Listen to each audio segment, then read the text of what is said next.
The duck? That's right, the duck. You gotta be kidding me. Who greenlit this garbage? Who's there? Hey everyone, Rascal here. And I'm Mama. Welcome to our channel, Paws On Animation. And today we are covering the Looney Tunes movie, The Day the Earth Blew Up, finally! Yes, and thanks to Ketchup Entertainment, this once shelved Looney Tunes movie was saved and it's brought to the big screen. And as promised, it's now a return to and love letter for the classic Looney Tunes style we all love. It shows Daffy and Porky attempting to stop an alien invasion. Yes. Mind controls. Yes. People through bubblegum. Yes. Yes. But before we start, be sure to like, subscribe, keep us in future podcasts and pause videos. And thank you so much for joining us today, subscribing, sharing our videos, commenting everything you do. We appreciate you so much. We know you've been waiting for this, so here you go. Yes. And this was one we knew everybody wanted us to watch and to cover, and we wanted to see it and cover it too, because this was a huge win for so many people, because at the time Warner Bros. Was shelving all these Looney Tunes movies that were completed, and they wanted to have them as tax write-offs, because in the words of the CEO in charge of these movies, that he would rather shelve the movie and get money from a write-off than someone else get it and then they make the money and profit off a film they didn't want. So they'd rather keep it and shelve it and not be embarrassed than someone else get the rewards. Yeah. So this tells you how far gone these people are. But fortunately, we had a happy ending. Yes. So for those of you not familiar with The Day the Earth Blew Up, a Looney Tunes movie, is a 2024 animated sci-fi comedy film produced by Warner Bros. Animation. Rascal's giving you the backdrop, so we won't go more into that. It was directed by Pete Braungart in his first directorial debut. Mm-hmm. And this film is actually a spin-off from the Looney Tunes cartoon series developed by Braungart. Oh, that explains the animation style why it's like the original one. And it's the first fully animated and theatrically released film in the Looney Tunes franchise, consisting of entirely original material. Yes. You also have a new voice cast, because the last big one was Looney Tunes Back in Action. Right. And you had an older group of people who did the voices, or the old guard. Yeah. And now they are gone. So we'll go over the voice actors for this one, but the biggest one you know, of course, is Eric Bauza. Yes. Who does multiple Looney Tunes voices. Right. The movie was released in June in Annecy, and then March 14th of 2025 in the U.S. Yes. It ran 91 minutes, or it runs 91 minutes. Had a budget of $15 million, and it earned $15.1 million at the theater. Well, it made its money back. But it's also earned a lot of money on DVDs and rentals as well. Right. And which was a lot of people had to rely on, because it did not stay in the theater that long when it was out. Because part of why people didn't go to see it is because, one, of the price of admission for a lot of people, and it's become more of a luxury rather than something they would casually go to. Mm-hmm. And B, there was no advertising for this movie. It was just, hey, it's at the theater now, and people had to tell each other that it was out. So it was a while before it made money, and it was a while, and they didn't even have that long to stay in the theaters. It's almost like they said, "Ooh, we earned our $15 million to take it out of the theaters." Yeah, which is a really bad message, and it's a shame, because while it's not a perfect movie, it still retains a lot of what you love about Looney Tunes, and the fact they didn't include Bugs Bunny and some others. Yes. They kept Daffy and Porky and had them be a duo in something which haven't been seen in a long time. And it showed that the characters could still hold their ground even without the major stars in it. Now, oddly enough, back in 2021 when the movie was first announced, the movie was originally set to be released on HBO Max, and the Acme night, which didn't make any sense, block on Cartoon Network. It was supposed to release on both at the same time. Ah, okay. Which would have been great and smart, but somebody decided to do something dumb, and we thought we weren't ever going to get to see this movie. And then you had the campaign where people were talking about it all the time, posting about it all the time, begging for them to sell it to someone so that we could see it. And I don't know what changed their minds, Don't know, don't care, but Right. they did do it. Right. I think one of the funniest things about this movie to me, when you tell them about the plot, is it stars Porky Pig and Daffy Duck, two unlikely leads in a Looney Tunes movie. Right. After so many of having Bugs and Daffy, majority of the time is them being the main leads, they actually decided to switch it up here.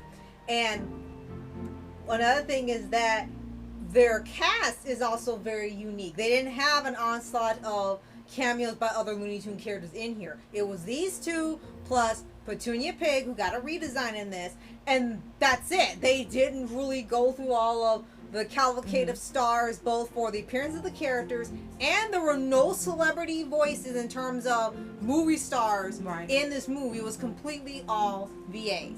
Now, we're not insulting like Brendan Fraser and Michael Jordan and stuff from those live action movies. Well, those we are great love movies, them. and we love them. Yeah, we love them, and they were great on their own. But this really made it unique that they had just all VAs. And it was like watching an extended Looney Tunes cartoon. Yes. And if you were able to see it at the theater, they had to be great. Right. We were fortunate enough we were able to see it for $1 on demand. We had an Yes. offer, and we took it. And it wasn't what we expected. Yeah, it But was different. yes, but it had a lot of fun parts. Mhm. It had a lot of good comedy, Yeah. and it looked good. Right. And it's really a huge step for not just the 2D movies, but the Looney Tunes in general, because they talked about just kind of, they started getting rid of the Looney Tunes studio altogether. They kind of were beginning to drop it. So they said, oh, we're working on new Looney Tunes stuff, but you destroyed the place, you're destroying the place where you make them, go figure. And having 2D movies in the theater again that are from here, because they rarely have them, and when they are 2D, they're from other countries. Yes. This was one of those big things people wanted to see, just to see a 2D movie in the theater again you hadn't seen in decades. That was probably one of the greatest things about it when you got to go see it there. And one of the things I like, and we're not going to spoil it for you because this is a new movie. Still, we're covering yes. it fairly Fairly new. very yeah. quickly. We're covering it, and we don't want to spoil it for you. It starts out one way, and then in the middle of the movie it changes to something else, and it ends on another note. And that's the Looney Tunes way. Yes. Making you think it's one thing and then being something entirely different. Right. It's a surprise. It's a great plot twist. We didn't see it coming. Right. And I do like they changed the look of Petunia Pig. I definitely like it Yeah. because before she just looked like Porky with some Really? hair. But they Right. didn't do that this time. They made her look like a girl, and they gave her a personality. Because seriously, in the past, when you think about Petunia Pig, she really didn't have a personality Right. either.